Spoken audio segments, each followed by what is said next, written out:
Hana mến chào cô bác, anh chị và các bạn. Một món ăn vô cùng thanh đạm Hana muốn chia sẻ hôm nay với cách làm vô cùng đơn giản. Nguyên liệu thì dễ tìm và rẻ tiền, đặc biệt chay mặn cũng có thể dùng được. Theo cảm nhận của Hana thì món ăn này giòn ngon hơn cả bi cuốn. Nếu thích, xin mời vào bếp làm cùng với Hana nhé. Nguyên liệu hôm nay mình sẽ dùng 500g bí ngòi. Sau khi rửa thật sạch, cắt bỏ đầu, mình sẽ bào sợi.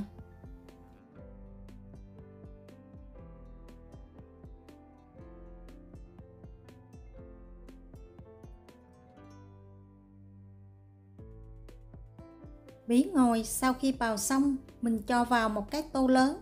Tiếp theo, lấy 300g củ cà rốt, gọt vỏ rửa thật sạch, cũng đem đi bào sợi.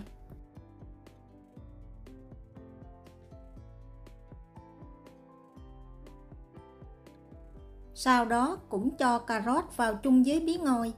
Để cho bí và cà rốt luôn được giòn ngon, mình không sử dụng muối, mà Hana sử dụng 1/2 muỗng canh đường. Trộn đều lên và để qua một bên, cho bí và cà rốt thấm đường khoảng 10 phút.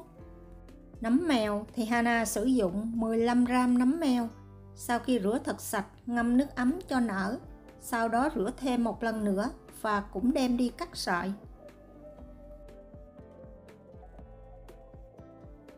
Tiếp theo mình sẽ đập 2 cái trứng gà và đánh tan phần trứng này khoảng 1 phút cho tới khi nổi bọt to.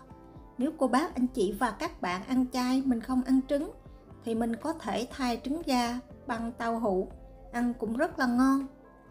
Sau khi đánh đều trứng xong thì cho vào 1 muỗng cà phê dầu ăn. Tiếp tục đánh thêm 1 phút nữa cho dầu và trứng thật là hòa quyện. Mình làm như vậy thì phần trứng mềm thơm, không bị tanh. Cuối cùng cho vào 1 muỗng canh nước, khuấy đều lên và để qua một bên.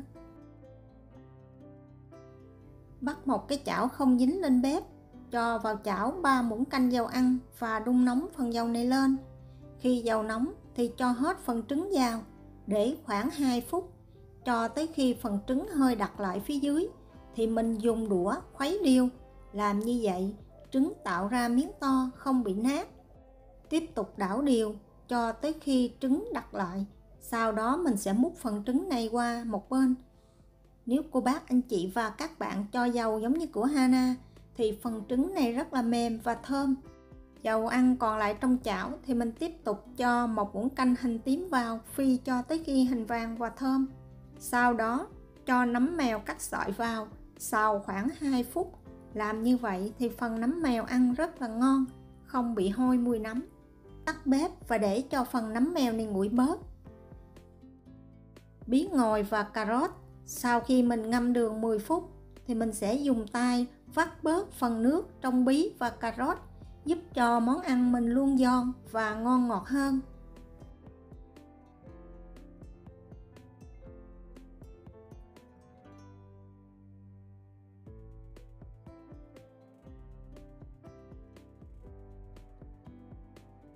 Cho tất cả các nguyên liệu mình đã chuẩn bị vào tô hoặc vào một cái thau lớn.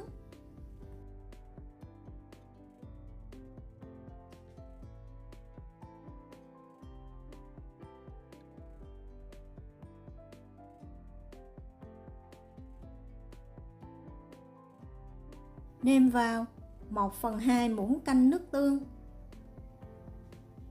1 muỗng cà phê dầu hào. Nếu cô bác, anh chị và các bạn ăn chay, mình sử dụng dầu hào chay. 1 muỗng cà phê dầu me và trộn đều lên.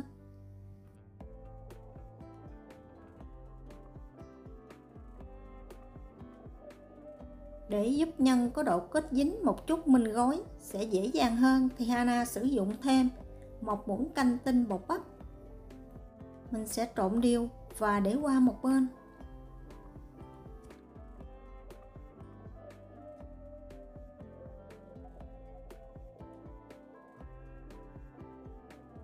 Đây là vỏ bánh sủi cảo mà Hana sử dụng hôm nay. Cô bác, anh chị và các bạn có thể sử dụng bất cứ hiệu nào mà mình có. Mình sẽ đem vỏ bánh này cán mỏng ra.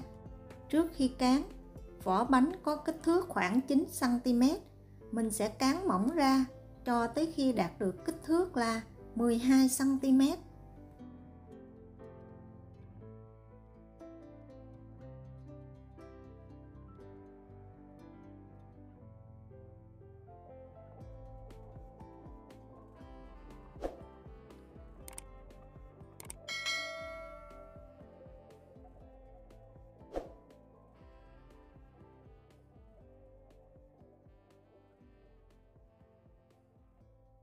Thoa một ít nước xung quanh viền vỏ bánh, sau đó cho nhân vào gói lại.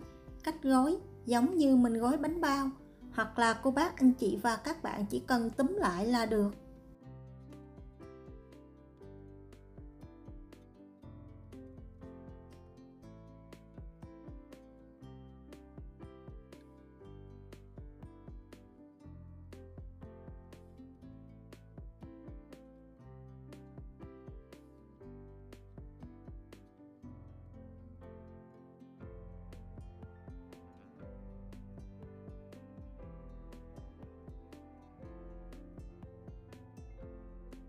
Nếu cô bác anh chị và các bạn không có miếng hấp giống như Hana, mình có thể lót phía dưới bằng lá chuối hoặc là giấy nến cũng được.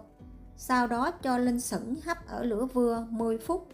Vì phần rau củ có thể ăn sống nên mình không cần phải hấp lâu, chỉ cần hấp cho vỏ bánh bên ngoài chín là được. Sau 10 phút mình sẽ tắt bếp. Phần cuốn này cô bác anh chị và các bạn có thể ăn nóng hoặc nguội cũng rất là ngon. Mình sẽ ăn kèm với phần nước tương gừng. Phần nước tương Hana sử dụng 1 muỗng canh đường cát, 4 muỗng canh nước tương, 1 muỗng canh nước chanh và 20 g gừng cắt sợi. Nếu cô bác anh chị và các bạn ăn ớt, mình cũng có thể cho thêm một ít ớt băm vào. Vậy là chỉ cần tốn rất là ít thời gian, cô bác anh chị và các bạn đã chuẩn bị xong một món ăn thanh đạm cho gia đình của mình. Rau củ thì vừa giòn vừa ngọt, phần nước tương có gừng ăn rất là thơm. Khi kết hợp hai món ăn lại thì vừa mát nhưng mà không sợ bị lạnh bụng. Cách làm thì rất là đơn giản.